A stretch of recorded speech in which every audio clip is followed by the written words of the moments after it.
সবাইকে আমন্ত্রণ আন্তর্জাতিক অঙ্গনের সবশেষ সংবাদ নিয়ে যমুনা টেলিভিশনের প্রতিদিনকার আয়োজন।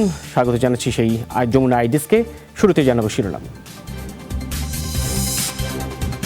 শিষ্টাচার স্বাস্থ্যবিধি মানলে এড়ানো সম্ভব, দ্বিতীয় দফায় মহামারীর ধাক্কা।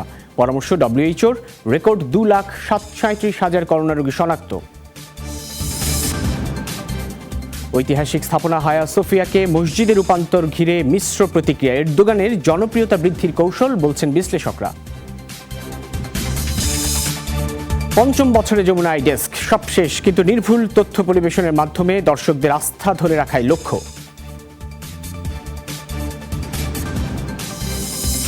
এসব খবরের বিস্তারিত নিয়ে সঙ্গে আছি আমি সাইফুদ্দিন রবি। বাতাসে ভাসমান নোভেল করোনা ভাইরাস শিগগিরই নির্মূল অসম্ভব, তবে শিষ্টাচার স্বাস্থ্যবিধি মানলে এড়ানো যেতে পারে মহামারীর দ্বিতীয় ধাক্কা, এমন পরামর্শ বিশ্ব স্বাস্থ্য সংস্থার। এদিকে কোভিড-19 উৎসের সন্ধানে চীনে গেছে সংস্থাটির দুটি বিশেষজ্ঞ দল। মাত্র 3 দিনেই বিশ্বজুড়ে 7 লাখের মতো মানুষের শরীরে শনাক্ত হলো কোভিড-19, যার মাঝে সবচেয়ে এগিয়ে যুক্তরাষ্ট্র, ব্রাজিল ও ভারত। মৃত্যুহার কিছুটা কমে এলেও নেই উত্থান পতন। তবুও হাল ছাড়তে নারাজ বিশ্ব স্বাস্থ্য সংস্থা। গবেষকদের অভিমত, পুরোপুরি নির্মূল করতে না পারলেও নীতিমালা মানলে ঠেকানো সম্ভব তৃতীয় দফার প্রকোপ। বর্তমান পরিস্থিতিতে ভাইরাস সমূলে উৎপাটন অসম্ভব। মহামারীর বিশাল ধাক্কা এড়াতে দ্রুত সমস্যাগুলো চিহ্নিত করে সমাধান করতে হবে। দ্বিতীয় দফায় করোনার প্রকোপ ঠেকাতে সবচেয়ে গুরুত্বপূর্ণ ভূমিকা পালন করতে পারে সাধারণ মানুষ। মহামারীর শুরু থেকেই বাতাসে কোভিড-19 ছড়ানোর কথা বলে আসছিল ডব্লিউএইচও, কিন্তু দাবির পক্ষে সে সময় ছিল না জোরালো যুক্তি প্রমাণ। হয়তো আরো অনেকভাবে ভাইরাসটি ছড়াতে পারে, যা এখনো শনাক্ত করতে পারেনি গবেষকরা। মহামারী মোকাবেলার পাশাপাশি নভেল করোনা ভাইরাসের উৎপত্তির সন্ধানও করছে ডব্লিউএইচও। দাবি, প্রাপ্ত তথ্য দিবে গবেষণায় গতি। মহামারী মোকাবেলার পাশাপাশি ভাইরাসের উৎপত্তির সন্ধানেও রয়েছি আমরা। এরই মধ্যে দুটি বিশেষজ্ঞ দল চীনে রওনা দিয়েছেন। তারা সেখানকার গবেষকদের সাথে প্রাণী সংরক্ষণাগার এবং ওয়ান ল্যাব পরিদর্শন করবেন। কিভাবে প্রাণী থেকে মানবদেহে সংক্রমিত হলো কোভিড-19 সেটা উদ্ধার করা জরুরি। চিকিৎসক গবেষকদের শঙ্কা, করোনা মহামারীর প্রকোপে ক্ষতিগ্রস্ত বাদবাকি টিকা কার্যক্রম, যার কারণে বড় বিপদের মুখে পড়তে যাচ্ছে ভবিষ্যৎ প্রজন্ম। এছাড়া এইডস, ইবোলা বা জিকার মতো প্রাণঘাতী রোগগুলোর চিকিৎসাও বন্ধ হওয়ার উপক্রম। মৌলি ইসলাম, যমুনা নিউজ। 24 ঘন্টায় ফের রেকর্ড 2,37,000-এর মতো করোনা রোগী শনাক্ত হলো বিশ্বে। একদিনে প্রাণ গেছে প্রায় 5,500 মানুষের। এদিন সবচেয়ে বেশি 1,270 জনের মৃত্যু হয়েছে ব্রাজিলে। লাতিন দেশটিতে মোট প্রাণহানি 70,500। এরপরই সর্বোচ্চ 1,37,000-এর মতো মৃত্যু দেখা গেছে যুক্তরাষ্ট্রে। শুক্রবারও মারা গেছেন 849 জন। একদিনে রেকর্ড 71,000 কোভিড-19 রোগী শনাক্ত হলো দেশটিতে। ভারতে প্রাণ গেছে 521 জনের। দেশটিতে মোট প্রাণহানি 22,000। আক্রান্তের সংখ্যা ছাড়ালো 8 লাখ। বিশ্বে করোনা ভাইরাসের আগ্রাসী বিস্তার থাকলেও সর্বাধিক রাষ্ট্রপ্রধান ও নেতারা আক্রান্ত লাতিন আমেরিকায়। মহাদেশটির 49 রাজনীতিক বর্তমানে কোভিড-19 পজিটিভ। এর মাঝেই প্রত্যাহার হলো বেশিরভাগ দেশে লকডাউন, খুলে গেল বাণিজ্যিক প্রতিষ্ঠান। করোনায় 1 লাখের বেশি মৃত্যু দেখেছে লাতিন আমেরিকার দেশগুলো, যার 70 ভাগই ব্রাজিলে। সংক্রমণ আর প্রাণহানি বেড়েছে পেরু, চিলি, ইকুয়েডর, কলম্বিয়া সহ প্রতিবেশী দেশগুলোতে। মহাদেশটিতে কোভিড-19 পরিস্থিতি রোধে ভার্চুয়াল মিটিং করেছেন রাষ্ট্রনেতারা। অর্থনীতির চাকা সচল রাখার দোহাই দিয়ে সবকিছু চালু রাখার পক্ষে মত বেশিরভাগ দেশের। এরই মধ্যে কড়াকড়ি প্রত্যাহার করেছে প্রায় 7,000 মৃত্যু দেখা চিলি। করোনায় আমরা লড়াই করে যাচ্ছি এবং তা চালিয়ে যাব। তবে এজন্য সবাইকে আরো পরিশ্রম করতে হবে, মেনে চলতে হবে সকল স্বাস্থ্যবিধি, না হলে পরিস্থিতি আরো ভয়ঙ্কর হতে পারে। বিশ্ব স্বাস্থ্য সংস্থাকে বুড়ো আঙ্গুল দেখিয়ে করোনায় অকার্যকর হাইড্রোক্সিক্লোরোকুইন খাওয়ার পরামর্শ দিয়েছেন ডাক্তার বনে যাওয়া ব্রাজিলের প্রেসিডেন্ট। আমার কোনো ব্যবসা নেই এটি থেকে, আমি কোনো বিজ্ঞাপনও করছি না। তবে আপনারা অসুস্থ বোধ করলে হাইড্রোক্সিক্লোরোকুইন খেতে পারেন। আমিও খাচ্ছি ম্যালেরিয়ার এই ওষুধটা। তবে পরিস্থিতি অবনতি হয় ফের কড়াকড়ি বাড়িয়েছে কলম্বিয়া। এদিকে করোনা প্রতিরোধে জরুরি অবস্থা এবং লকডাউনের বিরুদ্ধে ব্যাপক বিক্ষোভ চলছে সার্বিয়া এবং আর্জেন্টিনায়। অমিত হাসান রবিন, যমুনা নিউজ। নেপালে প্রবল বন্যা ও ভূমিধসে মারা গেছেন 23 জন, এখনও নিখোঁজ কমপক্ষে 36 বাসিন্দা। শনিবার দেশটির দুর্যোগ ব্যবস্থাপনা মন্ত্রণালয় নিশ্চিত করে এই তথ্য। বিবৃতিতে জানানো হয় মাটি চাপা পড়ে আহত হয়েছেন আরও 26 জন। তাদের স্থানীয় হাসপাতালে চিকিৎসা দেওয়া হচ্ছে। পর্যটনের জন্য বিখ্যাত পোখারা মেট্রোপলিটন সিটিতেই মারা গেছেন কমপক্ষে 14 জন।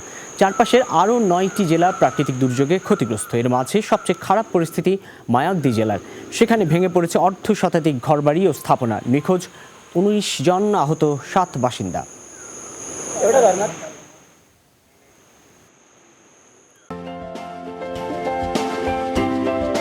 নিন খান, এরপর তো ডিনার। খিদে যখন যেখানে, সাথে থাক বেলামে। বিশ্বসেরা উৎস থেকে সংগৃহীত উৎকৃষ্ট মানের ডিপ্লোমা দুধে তৈরি সুস্বাদু ডেজার্টের কাছে হেরে যায় সবাই। ডিপ্লোমা, স্বাদের কাছে হারবে সবাই। New Zealand dairy, excellence in quality. তুরস্কের ঐতিহাসিক স্থাপনা হায়া সোফিয়াকে মসজিদে রূপান্তরের সিদ্ধান্তে দেশটিতে দেখা দিল মিশ্র প্রতিক্রিয়া। এক পক্ষ উচ্ছ্বাস জানালেও অনেকেরই মত সব ধর্মের কথা মাথায় রেখে স্থাপনাটিকে জাদুঘর রাখা উচিত ছিল। বিশ্লেষকরা বলছেন জনপ্রিয়তা বাড়াতেই এই সিদ্ধান্ত প্রেসিডেন্টের।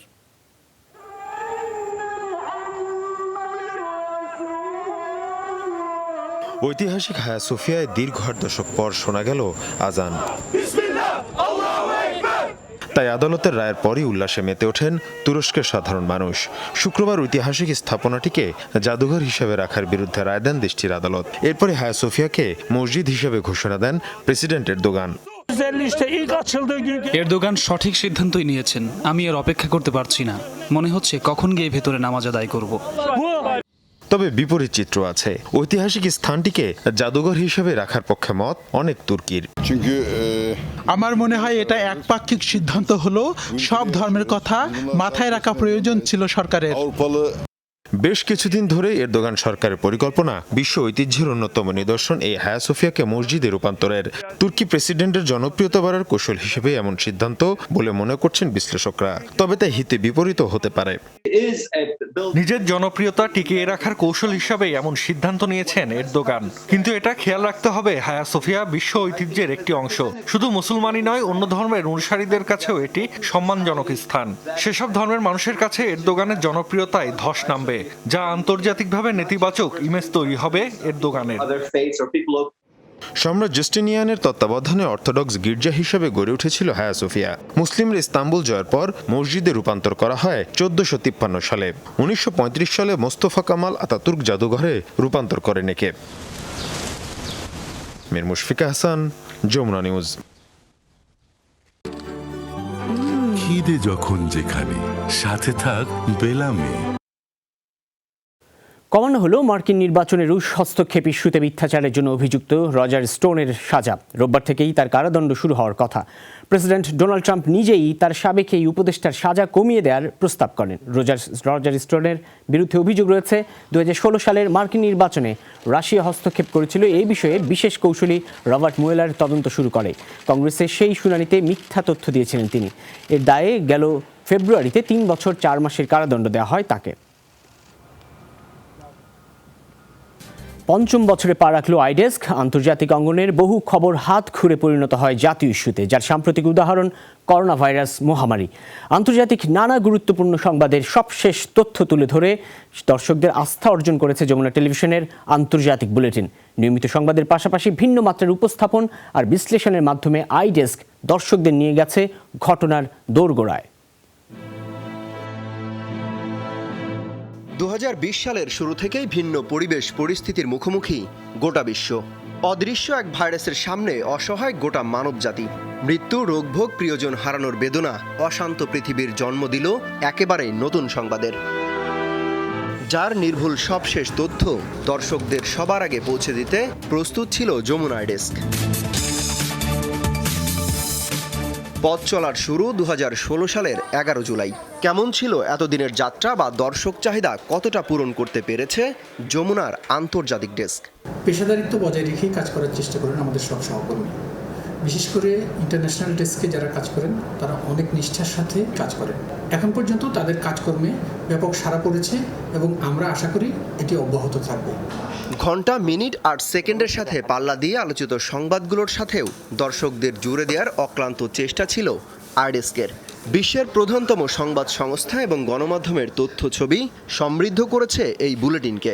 আমরা দর্শকের কাছে দায়বদ্ধ, তাই করোনা সংকট চলাকালেও আইডেস্ক চেষ্টা করেছে সবশেষ তথ্যটি নিখুঁতভাবে দর্শকের কাছে তুলে ধরার। আইডেস্কের প্রচেষ্টা থাকবে সবার ভালোবাসা, পরামর্শ, অভিজ্ঞতাকে কাজে লাগিয়ে সামনে এগিয়ে যাওয়ার। শুধু করোনা মহামারী নয়, গেল এক বছরে ক্যালেন্ডারের পাতা উল্টানোর সাথে সাথে হাজারো ঘটনার সাক্ষী হয়েছে আরডেস্ক। অবৈধ অভিবাসন, রোহিঙ্গা সংকট বা অর্থ পাচারের মতো আন্তর্জাতিক অনেক খবরই হাত ঘুরে পরিণত হয়েছে জাতীয় ইস্যুতে, যার আত্মপ্রকাশ ঘটেছিল আরডেস্কেই। আরডেস্ক মানেই টিমওয়ার্ক। এর এক একটি কাজ পূর্ণতা পায় video editing, production, graphics, archive এবং ব্রডকাস্ট বিভাগের আন্তরিক সহযোগিতায়। যমুনা আরডেস্কের প্রত্যেকটা সদস্যের অক্লান্ত শ্রমের একটাই প্রেরণা, দর্শকদের কাছে দায়বদ্ধতা। অমিত হাসান রবিন, যমুনা নিউজ। ফ্রান্সের ক্যালে বন্দরে ভেঙে দেওয়া হলো অভিবাসন প্রত্যাশীদের অস্থায়ী ক্যাম্প। 5 শতাধিক মানুষকে সরানো হয়েছে সরকারি কেন্দ্রে, আটক 20 জন। গেল কয়েক মাসে শহরটিতে এটা আশ্রয় প্রার্থীদের লক্ষ্য করে সবচেয়ে বড় অভিযান। একদিন আগেও অভিযান চালানো হয় অপর ক্যাম্পে। ইউরোপের দেশগুলোই লকডাউন শিথিল ও সীমান্ত খুলে দেওয়ায় আবারও বাড়ছে আশ্রয় প্রার্থীদের ঢল। অভিবাসন বিষয়ক সংস্থাগুলোর তথ্য অনুযায়ী ক্যালেতে প্রায় 1200 মানুষ রয়েছে। এদের বেশিরভাগ সুদান, ইরিত্রিয়া ও ইরানের নাগরিক।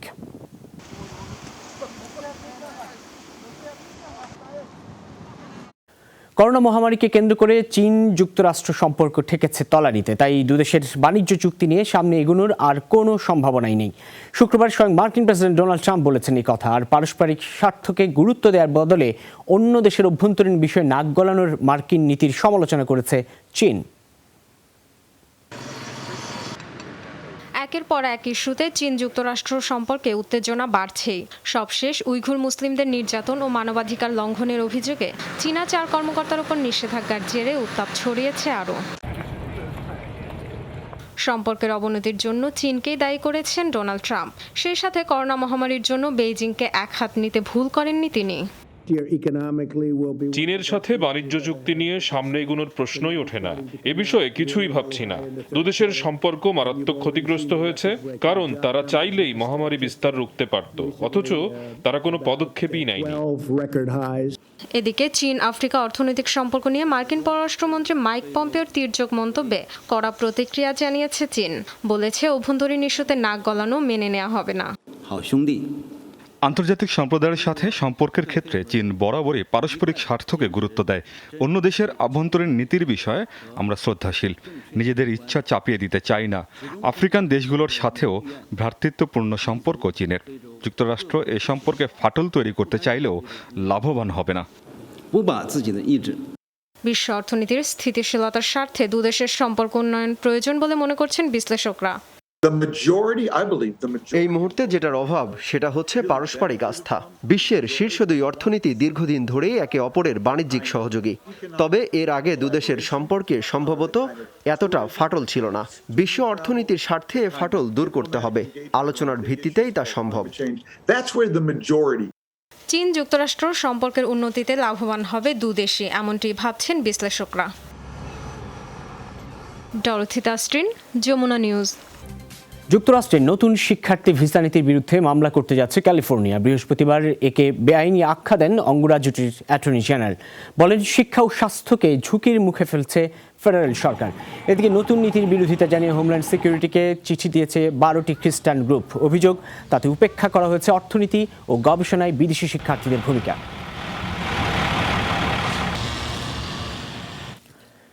এই ছিল যমুনা আইডেস্কে। এতক্ষণ সাথে থাকার জন্য ধন্যবাদ সকলকে।